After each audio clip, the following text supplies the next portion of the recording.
Hey, everybody, welcome to the official Do Good Better podcast. I'm your host, Patrick Kirby, and of course, we talk about things that help the small and medium-sized nonprofit do great big things.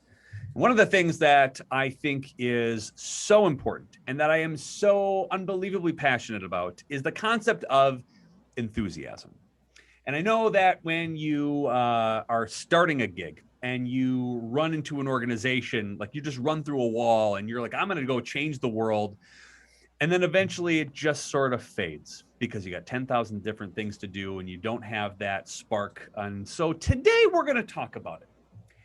And I'm not just going to talk about it because, you could listen to me all day, think this. No, I'm going to get an expert. And that's what this podcast is all about.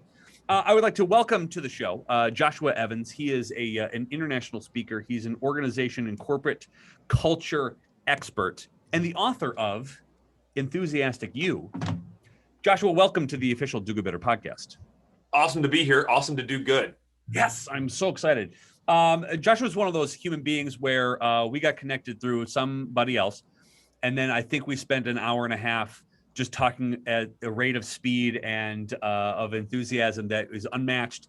And I had prided myself on being the most enthusiastic person I know until I met Joshua. So now I have an arch rival of enthusiasm, which is going to make for a very interesting podcast today.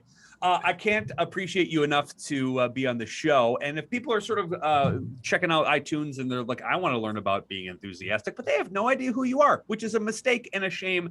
So I would like to give you a 10,000 foot view. Who are you? What do you do? And how did you get here? That's a great question. And I did love our last conversation because it was the cadence of like an F1 race. It was so fast, but I'm going to try and slow it down for your listeners because I'm not sure that they are going to catch it as fast as we're throwing it. So my name is Joshua M. Evans. And so several years ago, and I spent over a decade in the corporate world, and I got into an argument one time because somebody I was working with was very despondent, right? They were okay with mediocrity. They were very complacent. And I got into this argument. I was like, look, if you're not passionate and enthusiastic about what you're doing, whatever that is, you need to leave and go find something to actually care about. Otherwise, you're just going to go through life angry and, disappointed. And so that night, I was sitting by myself because my wife was working late, and I was having a scotch with my dog, and I started to talk about enthusiasm. I started dictating to my iPad, and over the course of a few months, I started just adding, different things about it and why enthusiasm is so important. And then you started researching enthusiasm. And the funny thing is, people are like, you can research enthusiasm. You actually can research enthusiasm. But what happened is I accidentally wrote this book, Enthusiastic You. And once it became a bestseller, I knew that I needed to quit my corporate job and take this to the world to help people re-engage in what they're doing, whether it's in a for-profit, a nonprofit, in their families, in their professional, personal lives. There's a huge space, a huge hole that's missing. And I think it's enthusiasm. And now, a lot of people think that enthusiasm is just being excited or being like overly caffeinated. That's not what it is at all, right? Enthusiasm comes from a much deeper place. It comes from a place derived from passion. And if you go back to the original Greek meaning of the word enthusiasmos, it means possessed by God to be doing what you're supposed to be doing. Literally, it means that you are possessed to move forward. And the reason this has such a great dovetail into the nonprofit world is because people don't join nonprofits to make money, do they? Of course not. They join nonprofits because they care about the cause. And so therein lies them feeling possessed by God or by whatever is compelling them to do good and to be part of that. And so that's why I think enthusiasm is so amazing. Now, in the corporate space, there's companies don't buy enthusiasm, but they'll buy employee engagement, which is exactly the same thing, right? They'll buy great company culture. And if you have a great company culture, people will be enthusiastic about it. And so that's the messaging I take to the corporate world, and also from the keynote stages that I speak on is I highlight enthusiasm a bit less just because it's a very tertiary term to them. But I think the more we can be committed to the work that we're doing to find passion, fulfillment, and derive meaning from it, the better work that we do. And so there you are in a nutshell. That's what I do. Oh, it's not really what I do. It's my ethos. What I do is I keynote speak, and then companies bring me in to consult to help them develop phenomenal company cultures with enthusiastic employees. So there it is, Patrick, in a nutshell. And if you've been listening to the show or we've had any interaction, you'll know immediately now why Joshua and I get along.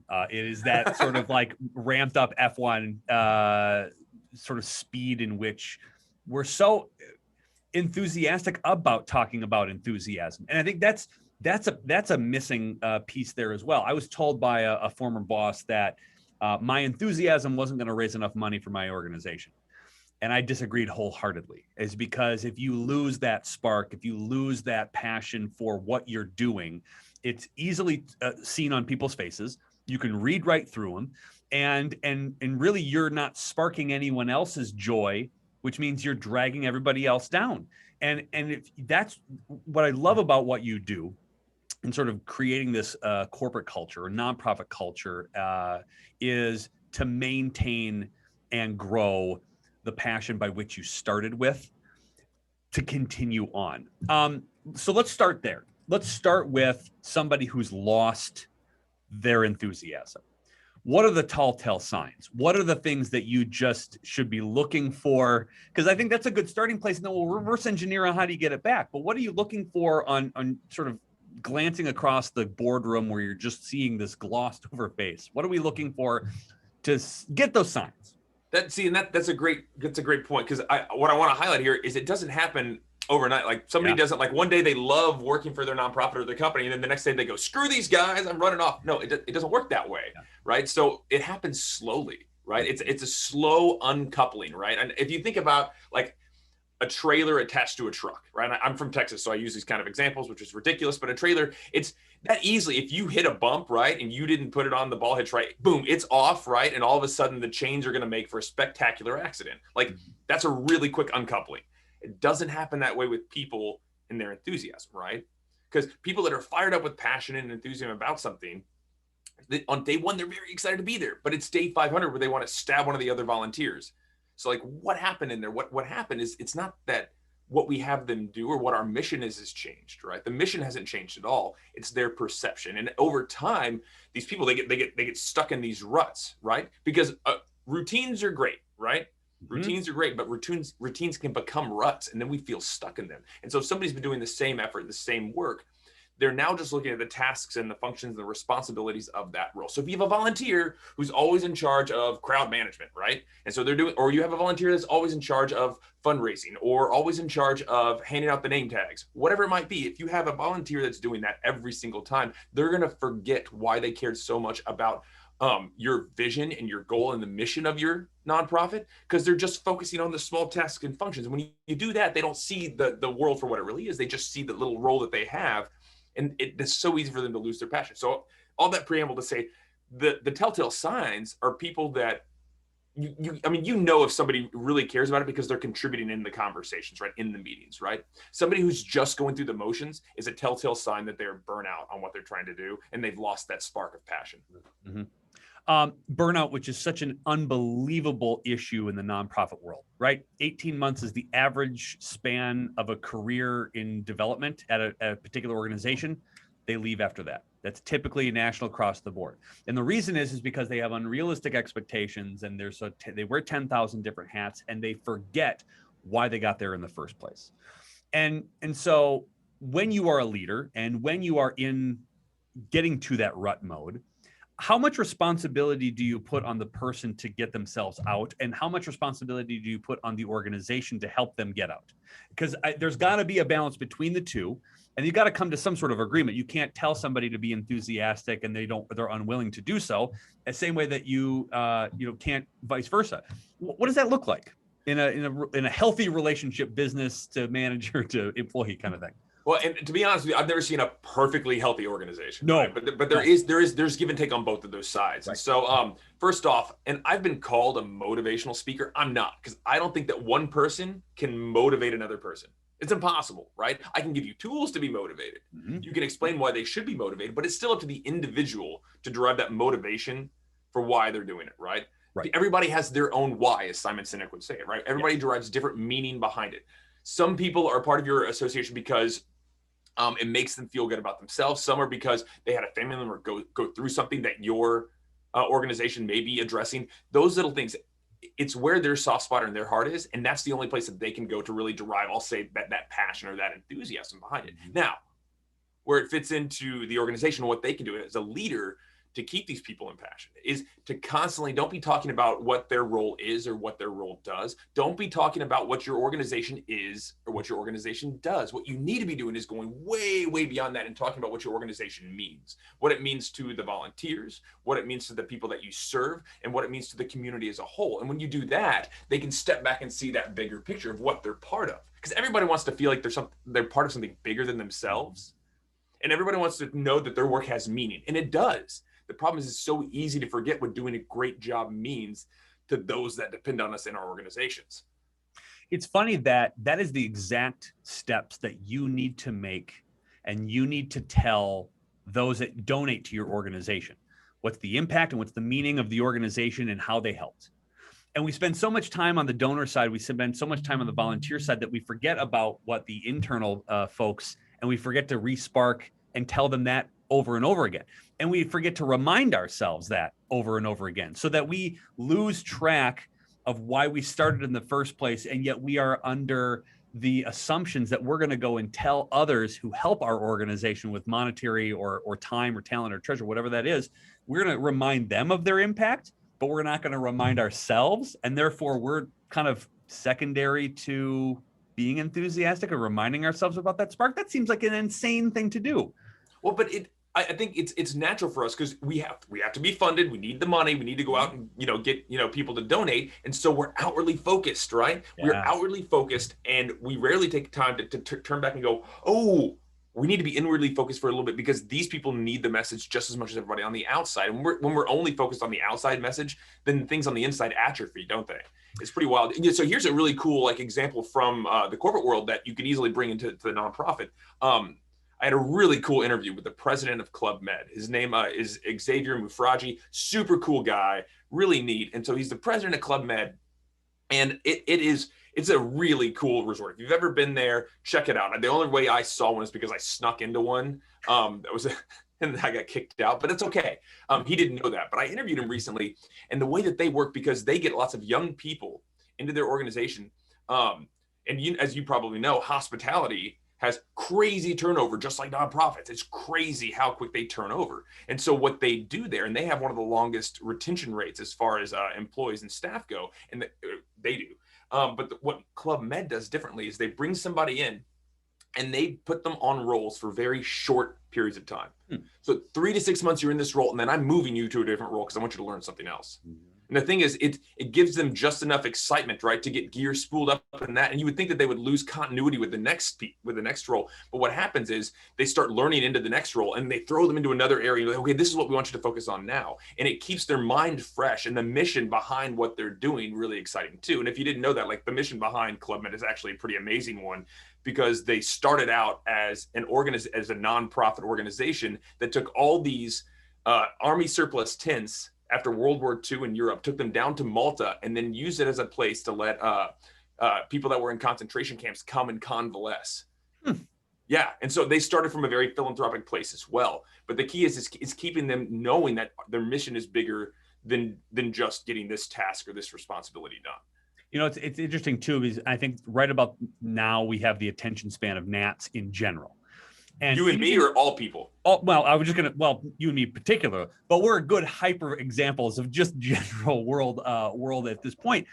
But even if you think that you're saying and you're lifting up those and you're celebrating wins within your organization, you're probably doing it in a way that's been the same over and over again. Well, if you're going to talk about your successes in the same sort of way, it's going to sound exactly what my voice does to my kids, which is this droning, buzzing sound, and they're not going to get it. I'm going to sound like the Peanuts character, right? Peanuts teacher. What I'm not going to do is use the same tonality, because they're just not going to pay attention. So you have to think about different things. And I love that Club Med sort of 3 to 6 months bit, where it's not like you are throwing them into a different organization.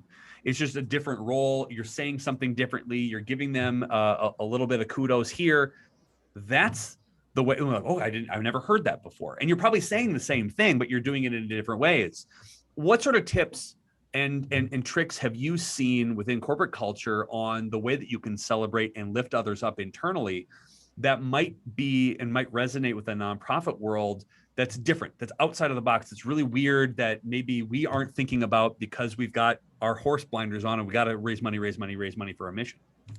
Well, and so what's interesting, there's several schools of thought on, but so we've all seen these organizations where, hey, we're going to give the leadership at our organization the ability to bestow like a small gift or a small thank you onto somebody. Like hey, I saw somebody doing good, so here's a $25 gift card to Starbucks, right? Or maybe a $5 gift card to Starbucks, I don't know. Right. And so we've seen that. The problem with that is, right, yeah, we're rewarding the behavior, but what we need to be doing is rewarding the recognition.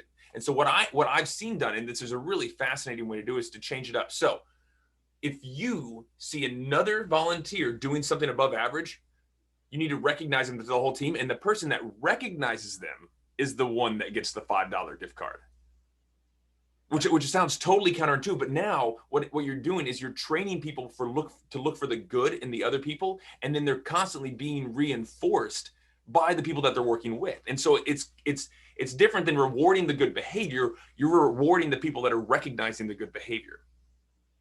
It's brilliant, by the way. Isn't that wild? I mean, again, that's the type of, that sounds so simple and that sounds so easy. Just twist your brain. It's the same exact thing, except somebody else is getting the reward, right? Because the recognition should be the real reward, right? But now that people are looking for it, they're going to see more of it, because what we choose to perceive first becomes the reality of a situation. You and I both know that, right? Like the second you buy a blue Honda and pull onto the road, what happens? Yep. Where the hell did all these blue Hondas come from? Why?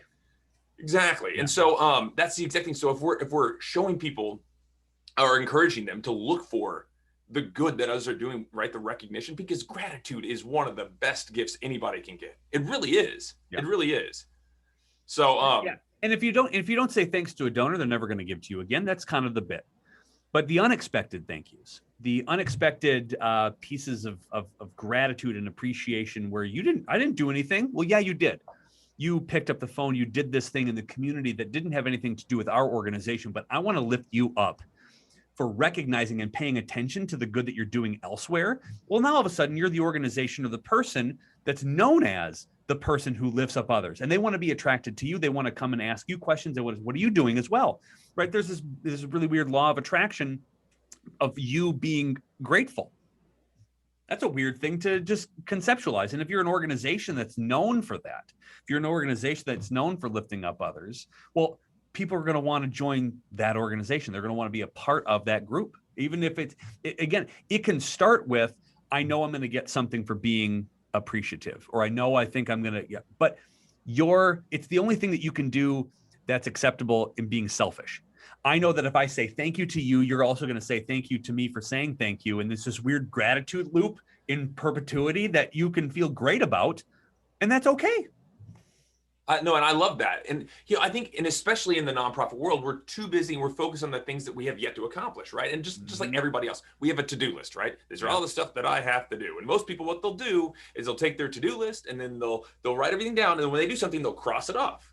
And then, I did something over here that wasn't on the list. I'll go add it to the list and then I'll cross that off too. And so then at the end of the day, right? Or at the end of an event or the end of whatever it is, all the stuff we failed to do will carry over to the next day. We're literally carrying over all of our failures and we forget about the stuff that we've accomplished, right?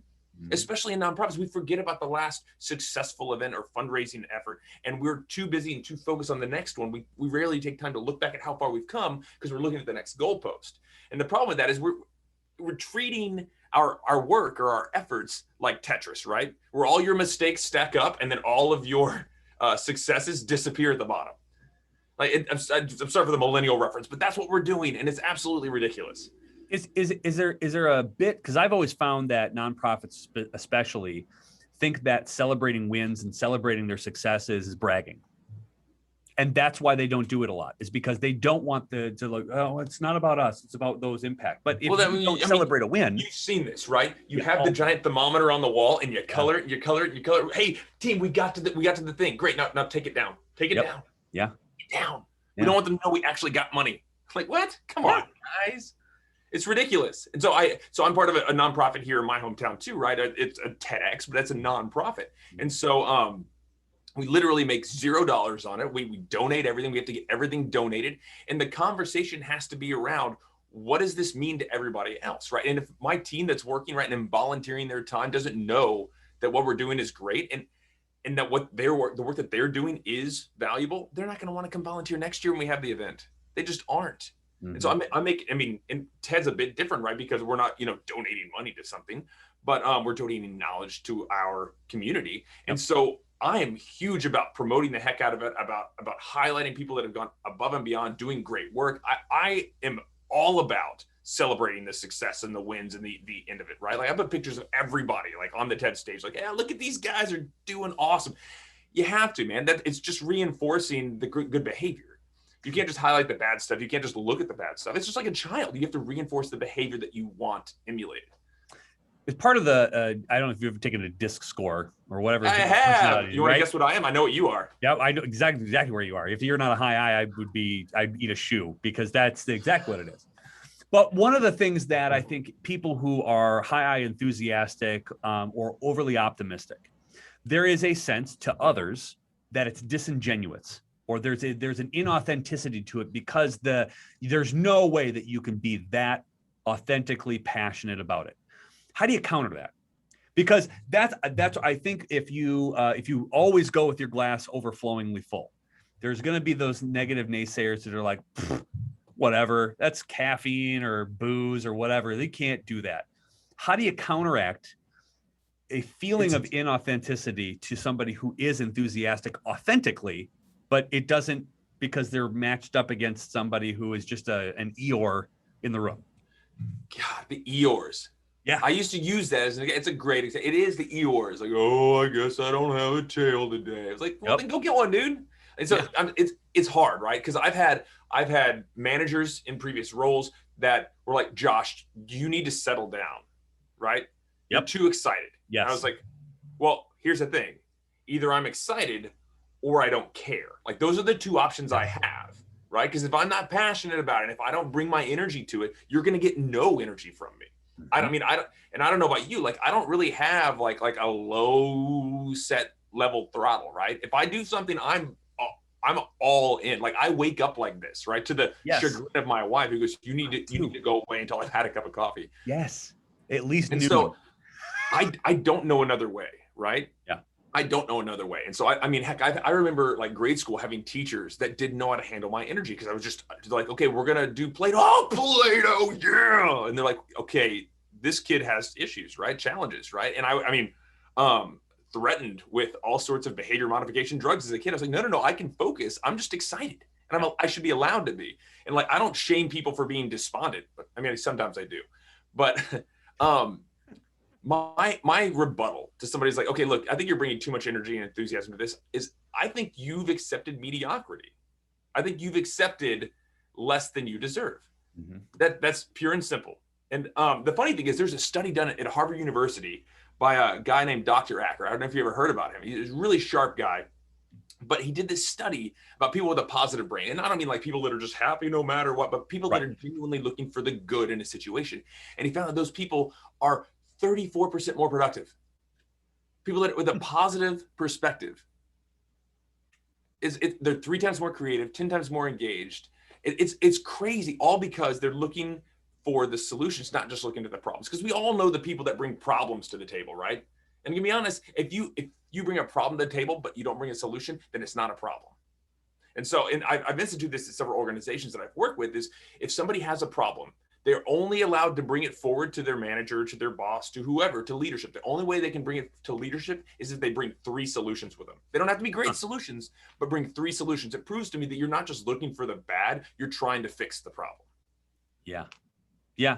And that's so funny, because if you work for a nonprofit, your nonprofit is solving a problem. So why aren't you enthusiastically championing that every single day? Because you're the solution to a lot of things the government can't, shouldn't, and won't do. You're the gap fillers. And so realizing that, isn't that something that you should double down on rather than, sort of hide? And I think people are more attracted to a group that is imbibing the positivity, because they're in that philanthropic brain power. I know that if it bleeds, it leads. And from a news media, the more horrifying things are, people are going to be attracted to watching and looking that, but not in philanthropy. not in business. Nobody's in the business of feeling bad about buying a product. Nobody's in the business of feeling bad about donating to an organization. You're a solutions-based organization. So why wouldn't you be enthusiastically? And I think when you don't have that passion behind what you say and what you do, if you don't believe in it, you're doing more harm to your organization while you're out pitching and selling and soliciting than you are not even going out. You're right. And there's a really neat book called The Question Behind the Question by a guy named John Miller. But I spoke with him, and one of his big concepts with any organization, be it for-profit or nonprofit, is you have to believe or you should leave. Because it's so detrimental to have people that are just going through the motions, that are okay with this atrophied spirit behind what they're doing. And I'm just, it's infuriating to watch people go through that, right? And here's the thing, and I want to throw this out there. Enthusiasm isn't just the way that you and I are, right? It's not just high I's, right? Because if you were to take a D and they're very enthusiastic, they're going to act very different, right? Or an S or a C, like, enthusiasm looks different. For some people like me, enthusiasm is at the top of my lungs and forcefully getting excited about it and getting other people excited about it. That's my enthusiasm. For other people, their enthusiasm can be stoic focus on trying to accomplish exactly what's in front of them. Enthusiasm doesn't have to be somebody that's boisterous and even bombastic like you and I, but enthusiasm is absolutely essential, and it's rooted in that place of passion. And so you can tell if somebody is enthusiastic, and you can tell if somebody is what I'm trying to think of a nice word. I'm just going to say okay with mediocrity. Right.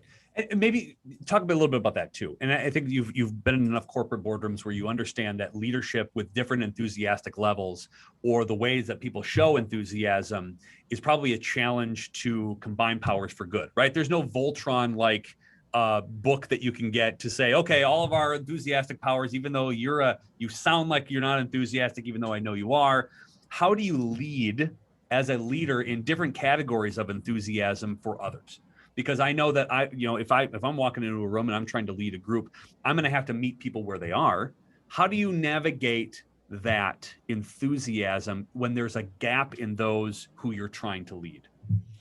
Well, and so is it a gap in enthusiasm, or is it a gap in expectation? Because there's a difference there, right? Great. Maybe let's maybe talk about both, because I think that might be, and I know people who are listening are especially board of directors, right? So people who've been there for a number of years, they have the expectations of doing X, Y, and Z. It's never been the thing that's been accomplished, blah, blah, blah. Their enthusiasm is probably low. Or maybe it's the latter as well. So maybe we'll walk through a couple of those, because I'm interested from those who are listening to the podcast on how they can enact their own enthusiasm and how they lead with that.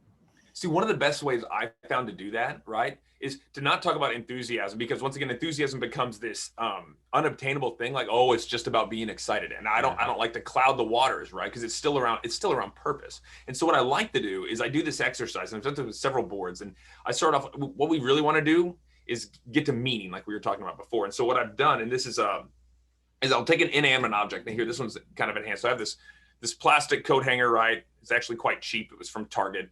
Boom. And so this isn't compelling at all, right? It's not exciting. I can be pretty despondent about this. I don't care, right? I don't care about this coat hanger, but so we know what it is. It is a triangle with a hook on top. Is that exciting to you, Patrick? No, it's not. Of course not. Yet we'll come to our meetings and say, okay, everybody, remember, this is our nonprofit association.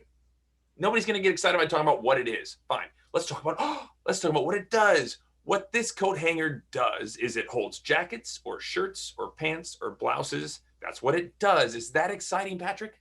Better than just the thing, maybe. But it's not compelling, right? You can still be despondent about it.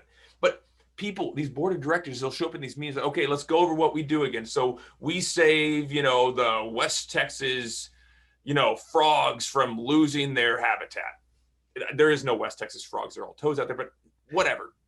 So we do that. We think that's what our organization does. The problem is if you talk about what something is or what something does, it's not compelling. If we're talking about this coat hanger, what it is or what it does, it's not compelling. And if we want people to be enthusiastic, to retain their passion and derive purpose and meaning behind and fulfillment behind their efforts, if we want them to be excited at month 6 as they were on day 2, we have to go deeper. And I think that a lot of the boards, they fail to do this. And this goes for corporate or nonprofits. They fail to go to that extra step to make it emotional, because everybody joined, right, from an emotional place. They wouldn't join a nonprofit if it wasn't an emotional piece, right? Because they're not in it for the money. And so how do we go that extra step? How do we go beyond what it is or what it does? So what we need to be talking about is what it means. So let's go back to the coat hanger for a second, right? I'll tell you what this coat hanger means to me. It means that at a moment's notice, I can put on a press clean shirt. It means I can be confident in the way that I look. Hopefully it means the respect of the people that I'm speaking to. At the end of the day, having that coat hanger, it for me, it means peace of mind. And if we're going to go a step deeper and make it a little bit more emotional, which I think we can, especially now that the professional veil has been lifted after COVID, we can go a step deeper and more emotional with it. There's a coat hanger in my closet that's holding the dress that my wife was wearing 12 years ago when she said, I do. And I think that's where the real rubber meets the road. We have to be bringing the emotional piece into it. So what I've done and what I suggest, if you have anybody that's on the board of any nonprofit, here's what you should do. Sit in your board meeting, right? Say, what is our association? What is our organization? Have everybody go around the room and say what it is, right? Now, okay, what do we do? And say what it does. And it's like, now we're gonna talk about what does it mean? What does it mean to the cause that you're serving? What does it mean to the volunteers? What does it mean to every one of your donors? And then what does it mean to society as a whole? And once you write those things down and have everybody contribute, you're gonna walk away with goosebumps because you're gonna remember why you cared so much the first day. You're gonna remember that there is a much bigger purpose behind it. And it's way easier with a nonprofit. That I do this with corporate executives. It's way easier with a nonprofit because you're already doing it for good. Do good better. I love it. And that's really what boards want to figure out to reignite that spark, that passion that's behind why they joined the board in the first place, why they've meandered through 2 terms and 15 board meetings and hours of writing and reading materials. The only way that that's even justified in a sane human mind is if you're making an impact and you remember why you got there in the first place. And it doesn't matter if you're a board member, if you're an employee that just starts, if you're a volunteer that gives a couple of hours a day or a couple of hours a year to the organization, you need to know that.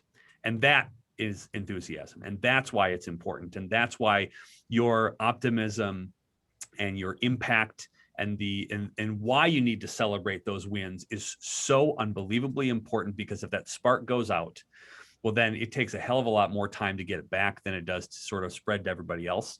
And that's what I think this is just such an important thing. You have to have purpose or you're going to perish. Absolutely. That's it. That's it. And if you don't have it, nobody wants to support it because nobody wants to save that sinking ship of people who just don't believe in it themselves. And they want to find meaning in what they donate as well. Right. The West Texas spotted frog. Which is just something that I will now be looking up on Wikipedia. I'm pretty sure I made it up. It's good. And if you did, I will let you know. And if you didn't, I'm going to send you the screenshot of like what I found with the West Texas.